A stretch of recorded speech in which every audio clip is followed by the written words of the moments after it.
I'm Mike. And I'm Adam. And this is Stuff and Waffle. Two friends talking about stuff, and often as not, waffling with frequent reference to Bond cars. This is a weird one. That's not like you. No. This is all clean, but I don't know if there's any truth in this. Okay. Because I've Googled it and I can't find anything about it, really. I got told this by someone who is a Porsche specialist. Okay. He's a local guy, and that's his only job.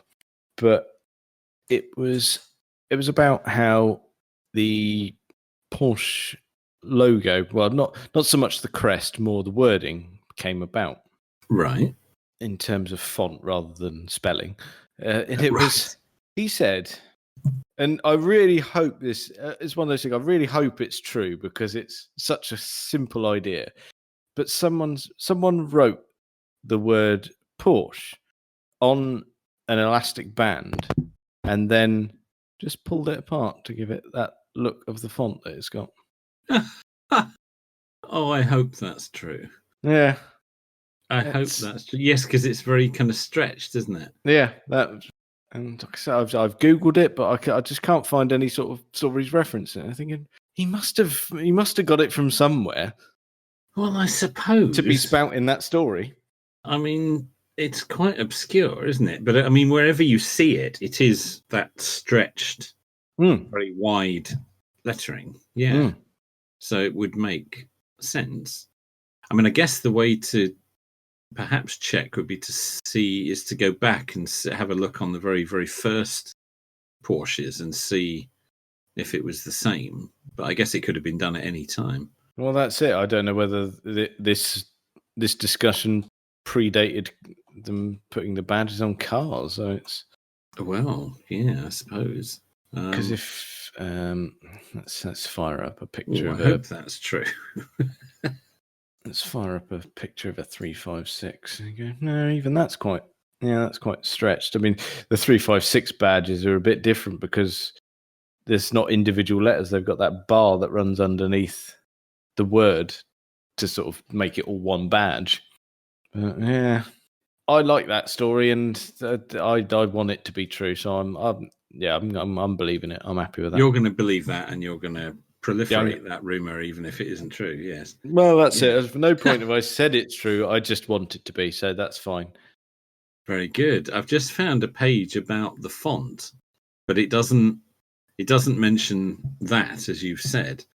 It talks about the name, obviously, from the founder, Ferdinand Porsche, in 1931. And it explains where the sort of coat of arms comes from, and why Stuttgart is in the middle.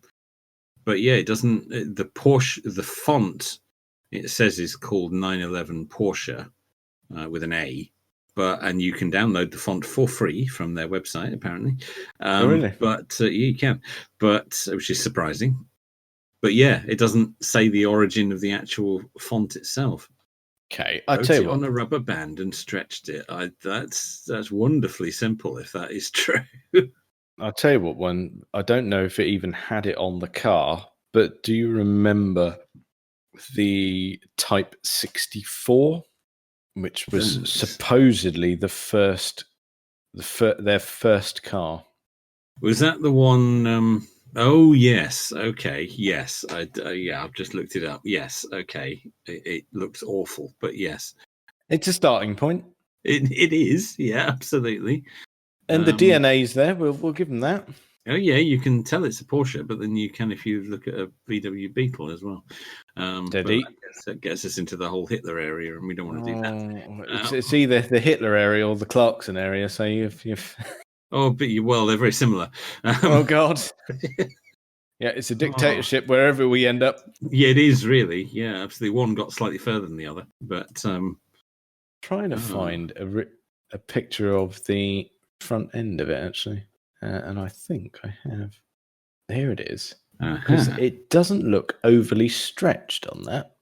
Well, I've just found something very interesting here. Okay. Porsche graphic identity has from the very beginning been characterized almost continuously by a sans serif font, when Porsche started to represent the company in graphical form in posters and advertising at the start of the 1950s, Erich Strenger became a key figure in the company. The graphic designer from Stuttgart worked for the company as a freelance artist from 1951 until the 1980s, and also had his own advertising agency. His work not only set the style of the external image of the fledgling sports car manufacturer, but also shaped the visual identity of the Porsche brand over several years. Along posters, sales catalogues, and instruction manuals, he designed the entire spectrum of Porsche's printed materials. Alongside this, was also heavily involved in designing the timeless Porsche font. I mean, that's interesting. You're saying 50s there, aren't you? 1951, he started with the company, Erich Strenger. Okay, well, here you go. I know this is not very helpful for listeners, but No. I've just sent you a picture of the front end of the Type 64, which was made in 1939. Okay, well, that's not the font. It's not quite, but it's still. Well, they're spaced apart. I wouldn't say they're that stretched. A little bit, perhaps. There's still a stretch there, I'd say. It goes on to say here, for decades, the sans serif font without strokes across the ends of the lines that form a letter. Obviously, that explains what sans serif means. Some people might not know, that Strenger introduced characterized the company's publication, simple yet concise and expressive, like the lettering of the brand name. A serif font was never used in Porsche advertising until the start of the 1980s. This was intended to visually strengthen the positive Porsche feel in advertisements and sales brochures alike. This change was short-lived, however, and the company returned to the familiar sans serif font from autumn 1980. So there's a few things that had a different font on. I'm assuming, obviously, not messing with the actual logo. That would just been surrounding wording. I would guess, yeah. In 1990, Porsche commissioned the renowned graphic designer and typographer Kurt Weidemann, I guess, in German, to rework the Porsche fonts. He carefully made small corrections, for example, by reducing the thickness of some of the lines and the heights and widths of the individual letters. The font was made easier to read, in particular on moving objects. That's crazy. He would have been paid millions to do that. Yep, I would have done it for half. Oh, yeah, and over a weekend. Yeah. And then it says in 2016, the Berlin-based agency Meta Design developed an entirely new corporate design for Porsche that also included further development of the font. Porsche Next replaced the previously used Porsche Franklin Gothic, is what it's called, font, in the autumn of 2017. The new font is tailored to print media, online uses, displays and lettering on cars. Its clarity and dynamism also symbolizes Porsche's entry into the digital age. So a few people have had a crack at it, but it was originally Erich Strenger in 1951. But at no point in any of that history, and this is on Porsche's press website, does it mention anything about rubber bands? But I suppose it wouldn't. It's not very sexy, is it? It's not, but blimey. If it's true, I'd be all over that. Yeah, absolutely. Publicising that left, right, and centre. We now know the man who designed it originally. Are you off? Are you? I'm in full research mode here. I'm going to see if there's any relationship between Erich Strenger and rubber bands. I realise that may turn up websites I don't want to look at. Oh, I'm so glad that's your internet connection. I didn't do that in a private browser. Oh no! You think what I'm going to get on Instagram tomorrow? Dirty. But again, as you say, there's kind of no mention of it. I really want that to be true, but I'm now, having researched it a little bit, I'm kind of struggling to believe it. Yeah, that's the thing. It's because this guy was a professional graphic designer. I can't believe it would have been that accidental. Oh, I wish it. I really hope it is. I do. I hope it's true. I think it's brilliant. I don't know. Maybe sure. If anyone knows, let us know. I was going to say maybe a listener will aid us in this, or at least if they've even heard the rumor. Yeah, it'd be nice to know if that is something you've just dreamt up, or if it's other people know it. Well, I didn't dream it up. He definitely told me. Okay. But I don't know whether he told me. I wonder if this dickhead will believe this. We've been through the official history on Porsche's website there. So we now know it's been redesigned 3 times. We know the names of the people that have designed it and at what times they've done it. But you found that picture of the original car where it is slightly stretched, but not as much as it is later on. But that was from the 1930s, which is before the Porsche website say this guy did it. Maybe he was basing it on something that already existed. That's it. Yeah, maybe. Well, that's it. But a lot of manufacturers, particularly when they're spelling out the name of the company on a car, will use wider fonts and space the letters out because then it spreads out across a bonnet or a boot lid or something like that. I mean, if you look at early Mark I Escorts, there's no blue oval on there. It's the letter Ford, and it's a very word Ford, and it's a very stretched font and evenly spaced out. Yeah. That was quite an American thing, and a lot of them did that. And it's a very wide font because then it spreads out nicely without the letters looking too small. So again, it's a kind of graphic design trick, isn't it? No, that's true. To make a short word fill a wide space. Very interesting as well as with Porsche through the years, particularly on 911s, the way they to and fro with badging as well. Well, can't you? If you spec it wrong, you can get the badging in a right state, can't you, on the back of a 911? Because they let you choose different things. Well, they let you. Yeah, there's an element. You can have different fonts and different sizes, and you can never write dog's breakfast of it if you're not careful. Yeah, because we got to. What am I thinking? We probably got to the 997, whereas I recall it didn't actually say the word Porsche on the back, but it was model designation. And then after that, it's gone a bit wonky because you can have all sorts. Well, don't the Carreras can just say Carrera and they don't actually say Porsche? Which I quite like. That for me is quite lovely. But it's in recent times there's been quite a lot of badge. You think, oh no, you're gonna have to get rid of some of this. I know on the very latest ones you can choose how it's badged, and if you're not careful with it, it can make it look a real mess. War and Peace on the back. Yeah, you can have all of them, but they're all different sizes and different fonts, and it's not balanced, and it can be a right mess. On the subject of badges and logos, here's one for you.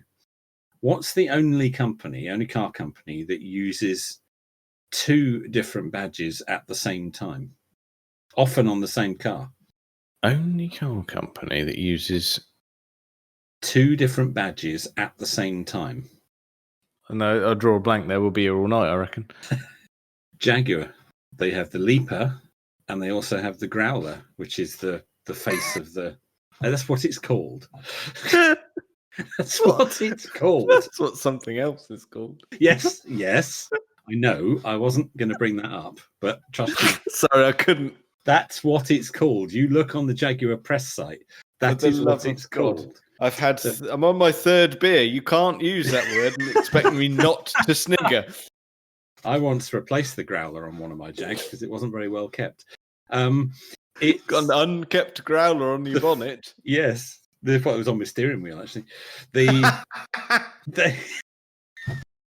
True. That's what the face of the cat, and the claws and the teeth.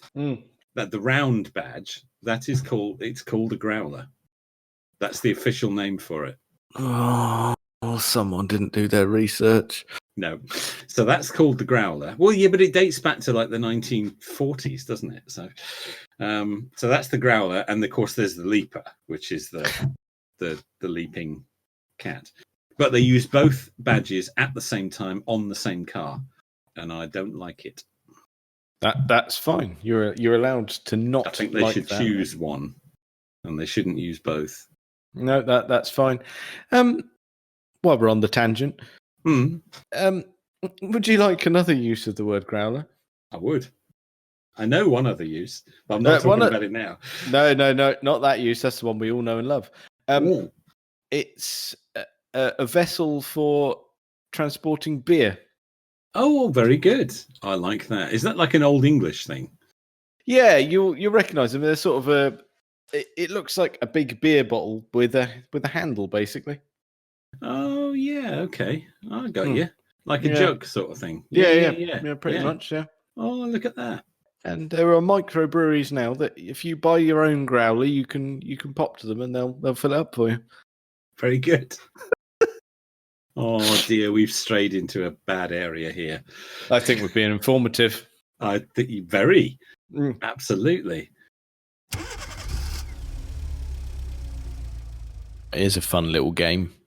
Can you think of exciting cars from dull manufacturers? Well, exciting and dull. It's so subjective, isn't it? I get the feeling we're probably on the same page, though. I would imagine. I I know mean, what springs immediately to mind. oh, good. I like that. Go on then. Sierra XR 4x4. Yeah, that was. Or technically, I suppose XR4i rather than the 4x4, because the 4x4 came later. That was a saloon, but the 4i was a 3-door hatch. Oh, that's it. Didn't it had all the plastic on the back, didn't it? That's right. The double wing spoiler and all the plastic around the sides, and it was the 3-door, which was a bit unusual. The Sierra XR4i. Now, there's something interesting about the XR4i. Oh, I'm very interested. I'm going to have a little bit of a tangent here, if I may. You Early may. in the running, I grant you, but we'll have a little tangent. That body shape, the 3-door Sierra. Now, they did do an ordinary 3-door Sierra when it was first launched. Mm. If you remember, with an enormous rear window. Yes, I on do either recall. side. Yes, but the XR4i, that rear window was split. That's right. In the center, making two smaller. Yes. Well, that body shape was launched in America, but as a different car.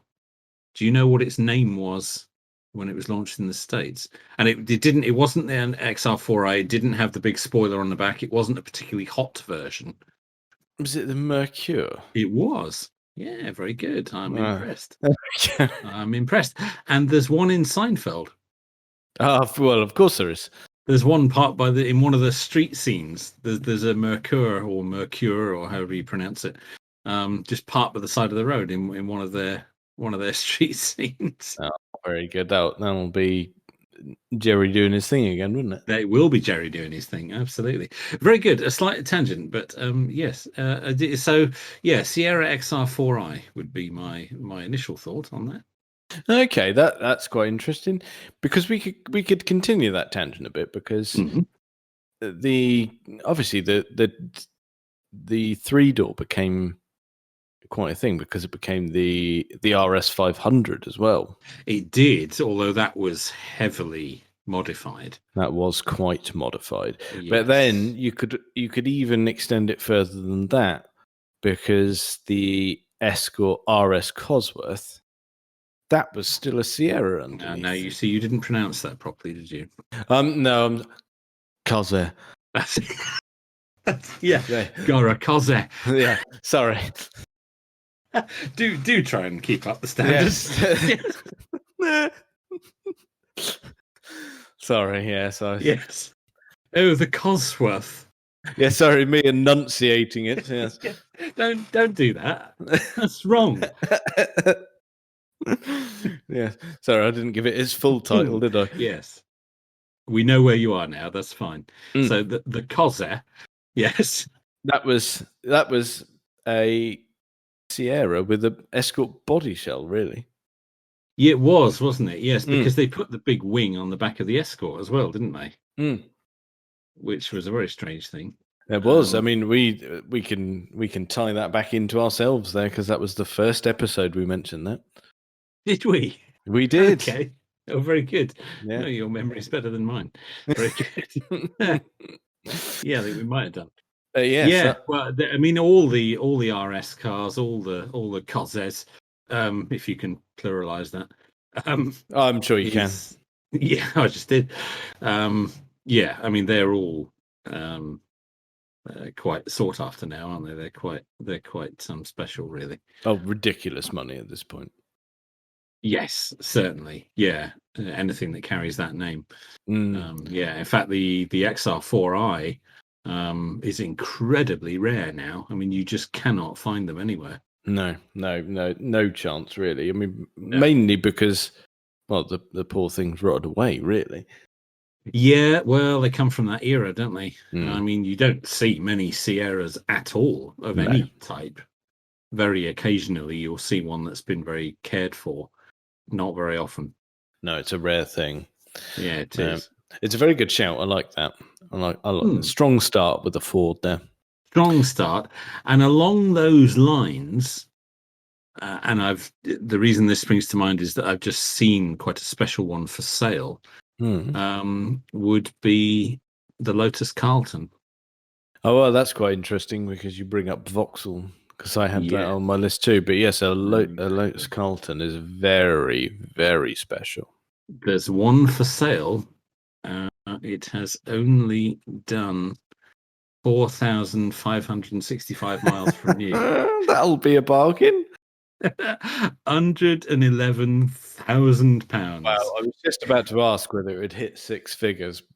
Good God. I mean, it's mint, obviously. But still, that's a lot of money for that for, car. for a Vauxhall car. Yes, You it think is. you think Vauxhall, and you think, well, you can argue that maybe the GTEs and things like that, but I Yeah. wouldn't. I mean, they're interesting, but I wouldn't go. I wouldn't go as far as to say exciting. No, I mean the Astra GTE's got a bit of a following, hasn't it?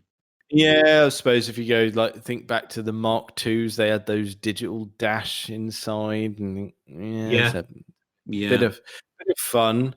But I think for true excitement, if you're going to stick with a Vauxhall badge, VX220. Now that's quite special, isn't it? Yeah, Mm. that is quite special. I thought you were going to go Monaro. That is also on the list. Yeah, but But yes, the VX220 was something a bit different. Very Lotus-like. well, that's the thing. It was basically an Elise, really, An wasn't it? Elise. Yes, that's right. Yeah. But then you think, well, if you say, well, that was an Elise, and the Monaro, well, that's a Holden. It is. Yes. I don't think any of them are their own, really. No. My main reason for thinking of it recently was I've seen quite regularly around here. There's a red GR Yaris. Grr. Indeed, GR Yaris. Yes. Very much of the moment. Yes, and it did not look good. Yeah, they do. I mean, people are really raving about them. Even Harry's bought one. He's done such lovely things with the wheels. Gold, sir. Oh, fantastic choice. Get rid of the. I mean, I am so bored of black wheels. This fad has passed. Please stop putting black wheels on cars. No, I mean, in some instances they work perfectly, but you can't just throw them on everything. No, but people have been, haven't they? I mean, manufacturers have been. I mean, there's lots of cars now that come with black wheels as standard from the factory.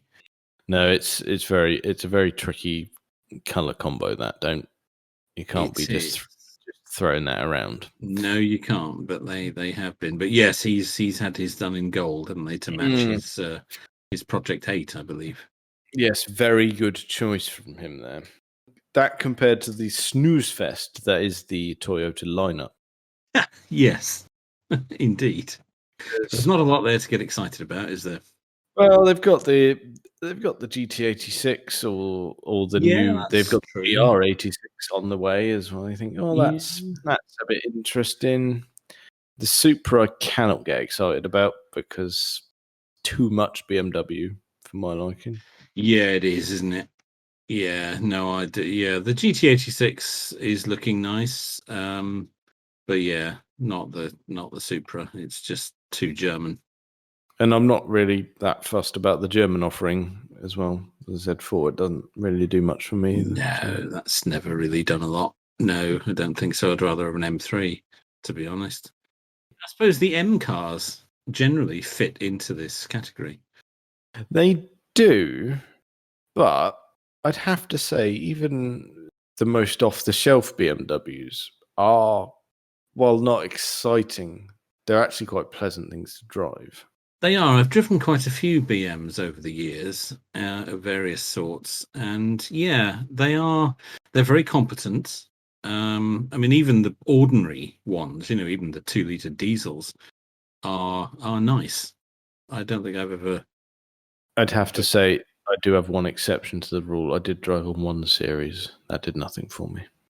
I've driven a couple of 1 Series.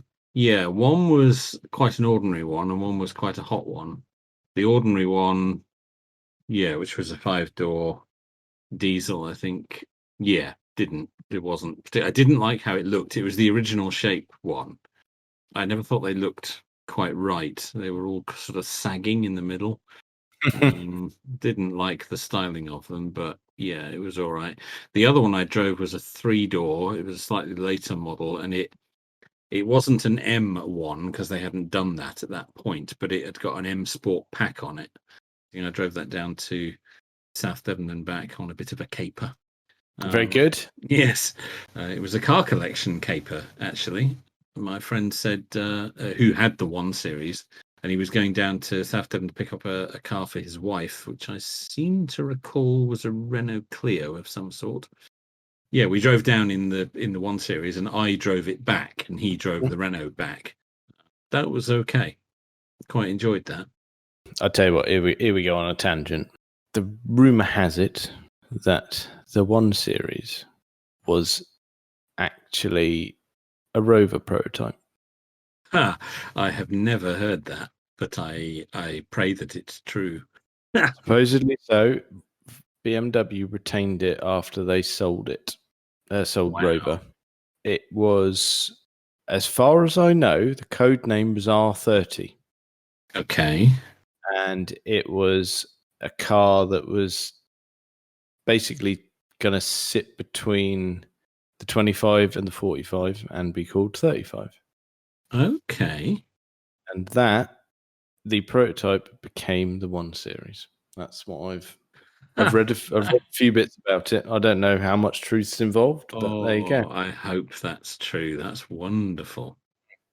I mean, the code name would match because all the minis have had R code names, haven't they? Yeah, the first one started with, it was R50, wasn't it? Yes, that's right. And on from there. And they still use it today. That's wonderful. I mean, it would make sense. It's logical. Yeah, I mean, yeah, look it up. There's quite a few articles out there about it. Yeah, have a look for the... Yeah, I wouldn't be surprised. I wouldn't be surprised. Because it was a bit of a surprise when BMW launched that, because it was a small hatch, which is not a market they'd ever been in. All of a sudden they were competing with, heavy hitters in that sector, the Ford Focus and the VW Golf and the Vauxhall Astra and the Mazda 3. I mean, these are high volume cars. It was a bit different for BMW, but as I say, I never liked how it looked. I always thought the styling was a bit off. Yeah, I still think to this day it's not quite there. No, I don't think it is. But I think if you look that up, particularly look at those early 1 Series compared with some of the prototype documents that are out there. I will do that. Certainly similarities there. Yeah, it would make sense. I hope that's true. Yeah, that's good. I like that. That's the sort of fact we like on this podcast. Yeah, definitely up for a bit of that. Mm. Here we go as well for another manufacturer that, I mean, it's just a sea of dull on a day-to-day basis. And yet they produced the Nissan GTR. Oh, yeah, that's a very good example. Yeah, I like that. Yeah, I mean, that was just off the charts, wasn't it? That was ridiculous. Just ruining supercars left, right, and centre. And going, oh, yeah, we make a Nissan Note as well. Oh, good God. Yes, that's right. The same manufacturer who built the Cube built the GTR. Yes. Yeah, and that still has a massive following now. Absolutely. That's very cool. Yes, I'd forgotten about that, but that's a brilliant example. I mean, real extreme, considering what they normally make. Yeah. Yeah, I mean, wild out. I mean, I know over the years we've had the Skylines, and they've all been very, very cool things. True, and still are, all of them. Yeah. And command such a high price now. But Mm. the GTR is something even a step further. You think about what Litchfield do in the UK with their tuning of Mm. the GTRs, and it's ridiculous. The The power numbers they output. can, the numbers they can generate with one of those is absolutely extraordinary. Yeah. Massively Yeah, impressive. absolutely. I remember when they first showed it on Top Gear. Oh, it was such a wonderful episode as well. Yeah, it was. Yeah, it was. And that was, I believe, the one they had was pretty much the first one because Yes. they hadn't made many by that point. No, I think that was owned by effectively Mr. Nissan. It was. It was. Well, I don't know if it was Mr. Nissan or if it was Mr. GTR. Wasn't he the designer of that car? It was his. Oh, Uh, didn't they prang it? they did. Somebody reversed a crew truck into it and scraped it all up one side. Yeah. And Dear. Japanese etiquette being what it is, they had to write a very grovelly letter to him apologizing. Yes. Well, Yes. yeah. Well, at least they're in safe hands at being Top Gear. They would have made up for it. They had at Oh, that yeah. point all the money behind them, and very, And they very were sorry. giving the car an international showcase. They were absolutely glowing about it. No, And, yeah. Everyone was excited, and we all yeah. enjoyed that episode. Particularly the Bill Oddie face mask. He can spot your Yes. beaver a mile away. That. Yes. Proper good episode. Really good car. Really good car. That's a very good example. I like that. But you've got to think, because Nissan is such a mass market brand, they can afford to do that. Yeah, that's the thing, isn't it? Your smaller manufacturers can't. Although, I mean, I wouldn't call Jaguar, to coin the phrase, a boring manufacturer of any of their cars, but they did do the XJ220. Yeah, and in terms of timing, diabolical. Oh, terrible. Yeah. But it is, I mean, it's my favourite of all the stupid supercars. You are rather partial to an XJ220, aren't you? Yeah.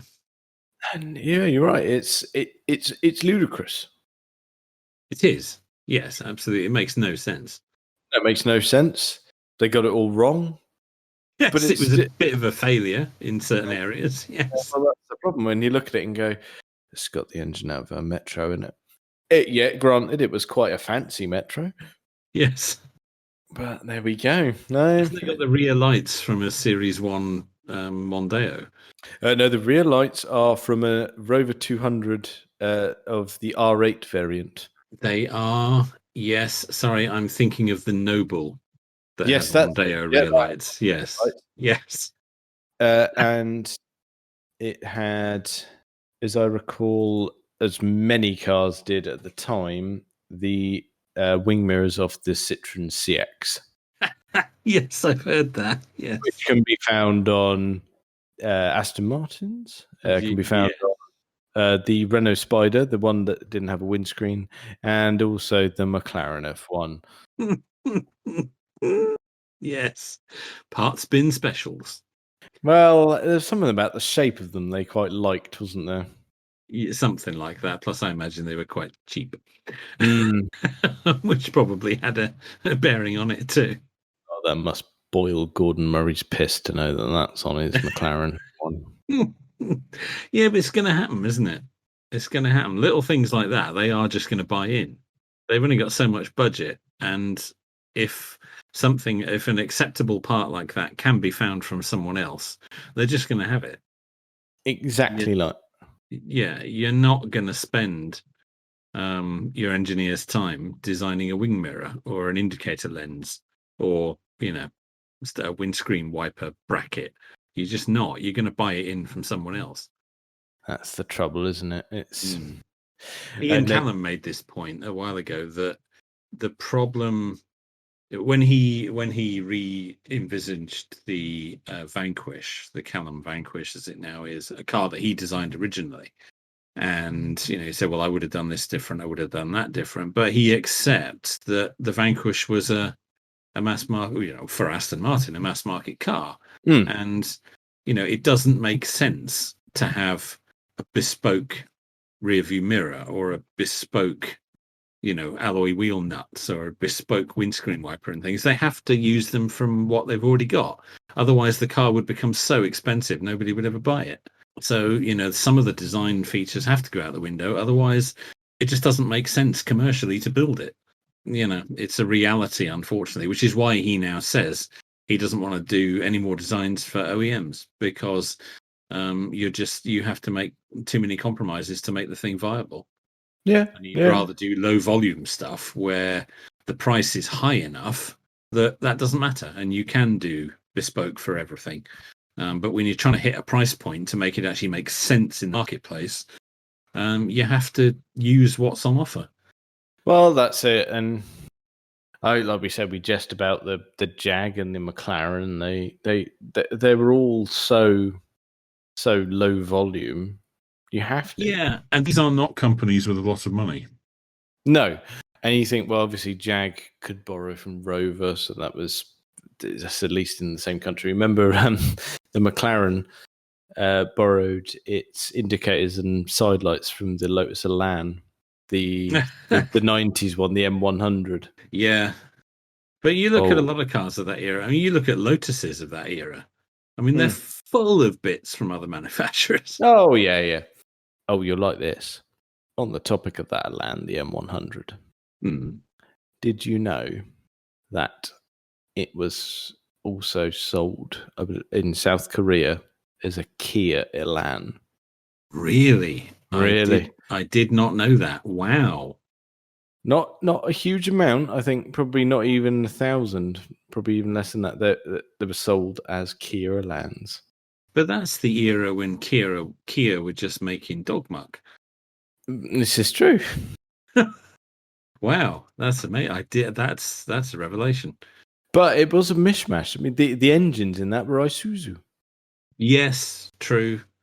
Yes, just like the engines in the Esprit, or certainly the gearboxes in the Esprit were from Renault, weren't they? Mm-hmm. Yeah, a lot of that goes on. A lot of sharing. Yes, especially, well, like you said, when you're running low on that much cash.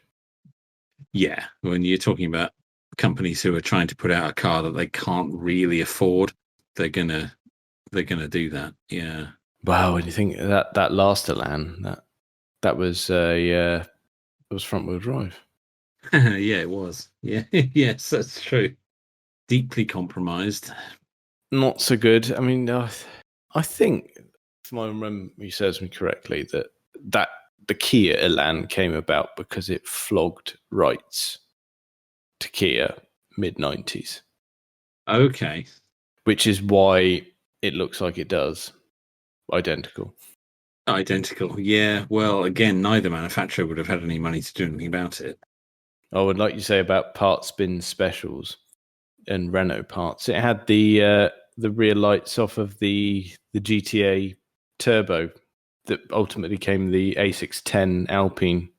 Right. Okay. Yes. I mean, I know Alpine heavily borrow from Renault. Yeah. Yeah. So that was a car that I really like the look of. Actually, I really like the particularly the Alpine variant, the A610, very of its time. Good looking car. Yeah, a good looking car. They were very cool. Again, it's something about those French manufacturers. You think about the Venturis of the time as well.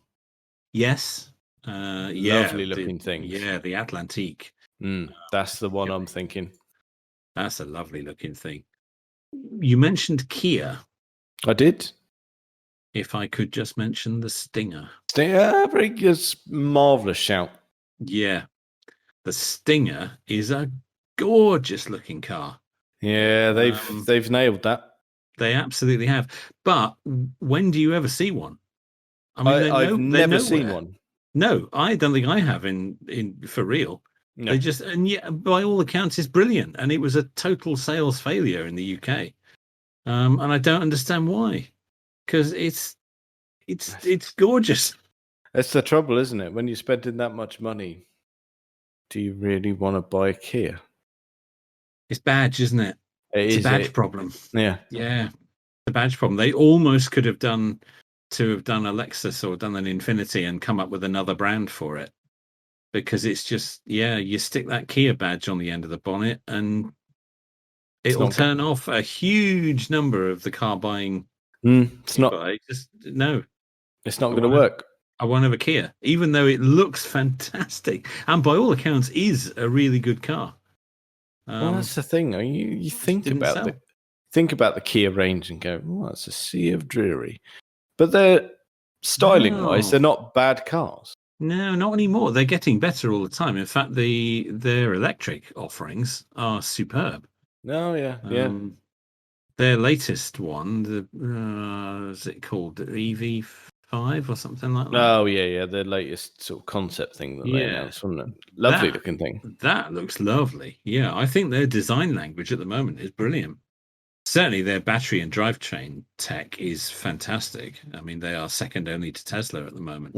But in terms of how the cars look, absolutely amazing. But the Stinger was such a shame because it deserved to do a lot better than it did. I think they'll get there. I really do. I think. Yeah. I mean, you think back to kind of Japanese brands being held in that sort of regard of going, it's all right. It's never going to be brilliant, but I think it'll all change. I think they're getting a lot of respect at the moment for what they're producing, and I think they're almost there. I think they are about to strike it really big. I think electrification will do them a big favor. Yeah, they've got onto it early enough. They've taken a lot of people very seriously. They have, and they're the ones making it that bit more accessible, price-wise. Yes, absolutely. They're battling with the Model 3 at the moment. If somebody said to me, I'd like to buy a decent electric car, but I don't want to buy a Tesla for some reason, then I'd say look at Kia and Hyundai, because I think what they're offering is brilliant. No, fair play to them. Tip-top recommendation. Top, I would say. Now, if I may just turn it on its head for a moment. You may. So a car that has just sprung to mind, which is not an interesting car from a boring manufacturer. It's a boring car from an interesting manufacturer. If I may just draw your attention back to the Aston Martin Cygnet. Christ, I've forgotten about that. Or blocked out, one of the two. One of the two, yes. The Toyota IQ with lots of leather. With lots of leather and some cushions and an Aston Martin badge on the front, yes. I think, actually, I've seen one in the wild. I've only ever seen one, and it was in an Aston Martin showroom. No, I saw one at a petrol station as we were driving past. Someone's bought one. Or it's just dreadful. I was with Phil at the time. Okay. He was driving and he didn't see it, and I informed him of what I'd saw. And he, without skipping a beat, just went, "What a twat." There you go. Yeah. Yes. It was quite bad, wasn't it? Dreadful. Yeah. It's just too blatant and too shit. Yeah, absolutely. Yeah, like you say, totally blatant. Yeah, just no scruples there at all. And it only exists for one purpose. Well, that was it. It was to bring overall emissions down, wasn't it? Mm-hmm. And I fear they're going to have to play that game again in a minute. Oh, God, what are we going to get this time? Well, this is the thing, isn't it? With the EU's average fleet CO2 emissions and the colossal fines they are going to levy at companies who can't achieve it. It's quite a dangerous situation for someone like Aston Martin. They're really going to have to work on that. It's weird because, yes, well, obviously you can see why it's being done. You could probably argue that there should be sort of a volume cut-off. Yeah, perhaps. There isn't at the moment. And I think we're going to have to see a lot of partnerships and a lot of collaborations in order to achieve the aim. Yeah, for a small volume, relatively speaking, company like Aston, I think that's that's going to be a serious problem. Seem to spend their life on the brink, don't they? They've never quite managed it, have they? No. No, they always seem to just lurch from one disaster to another. Always teetering on the edge, as you say. Yeah, it's not so good. And now they're badged into Formula One. You think, oh god, this is going to go well. Yeah, I don't know if that's the right place for them to be spending their money. Well, fortunately, it seems to be that billionaire Lawrence Stroll spending most of it. Oh yeah, yeah, true. So at least it's not the company directly. I don't think. I mean, No. obviously he's got a hand in it, but Well, we'll see. But they're going to have to come up with something. I mean, the electric. It was effectively the electric version of the Rapide. I forget what they called it now. We saw it at Silverstone. Rapid E or something. Yeah, I think it was. Daft. They've canned that. They've got away. They're not doing that. So, and then they were going to revive the Lagonda brand and make a big electric SUV. Oh, bollocks to your SUVs. Yeah, exactly. Badged as a Lagonda. Well, that's never gone anywhere either. And it was huge. I mean, it was absolutely massive, this thing. And that's never gone anywhere. So I'm not quite sure what they're going to do. But the clock is ticking now. Oh, God. It's another one, isn't it? Jaguar are worrying us now. Aston as well. Now Aston are worrying. In fact, Aston are almost a bit more of a worry. Oh, good. If I may flip things back to your original poser. Please do. And I don't think any discussion of this sort would be complete without mentioning the Honda NSX. Very valid shout. That's right up there. That isn't it? I think so. I actually know someone who has one. Oh, not in fact. He lives just down the road from you. Funnily enough, is it a silver one? It is. Yeah, I've seen that one, and it's got the NSX license plate. I know the chap who owns that. Lovely fella. He takes that on track days and everything. I think I've met him at a Piston Heads meet, actually. You might well have done. Yeah, lovely fella. He's got a local business. Because he also has a Mini, and I know him from when I was doing charity stuff with the Mini. Really nice chap, and he's had it for ages. And as I say, he tracks it and everything. He drives it hard. Excellent. Yeah. But again, fits squarely in our category of exciting cars from boring manufacturers. It does. It puts you in mind of that.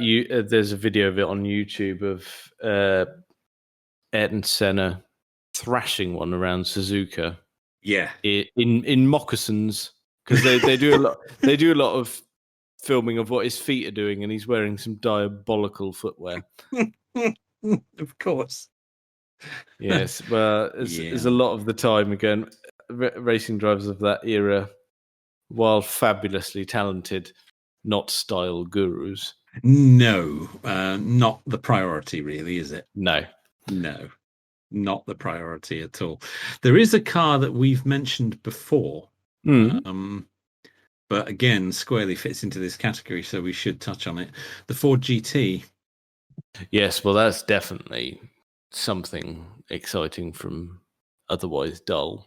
It is. I mean, that's really something far beyond, isn't it? Yes. Yeah, absolutely. Yeah, I mean, that's just gorgeous. Absolutely gorgeous. I really like those. I think it was brilliant. It was a brilliant piece of design. Yes, well, original and remake, less so the remake of the remake. Yeah, the latest one doesn't do it for me quite so much, but no, but the Clarkson one, that's lovely. Yes, the Clarkson one, absolutely. That is brilliant, really special. I know his was a bit of a dog, nevertheless. It's one of those things. It's supercharged. I like the noise. I just like the whole concept of it. I like the fact that it was very true to the original, but that they'd made it very usable, and it was it was a modern take on such a classic design. I just think it's great. Really like it. Yeah, really good choice, that one. Excellent work there, sir. Well, I think that's probably enough of that for this week. Check us out on all the various social medias and things. Thank you very much for listening.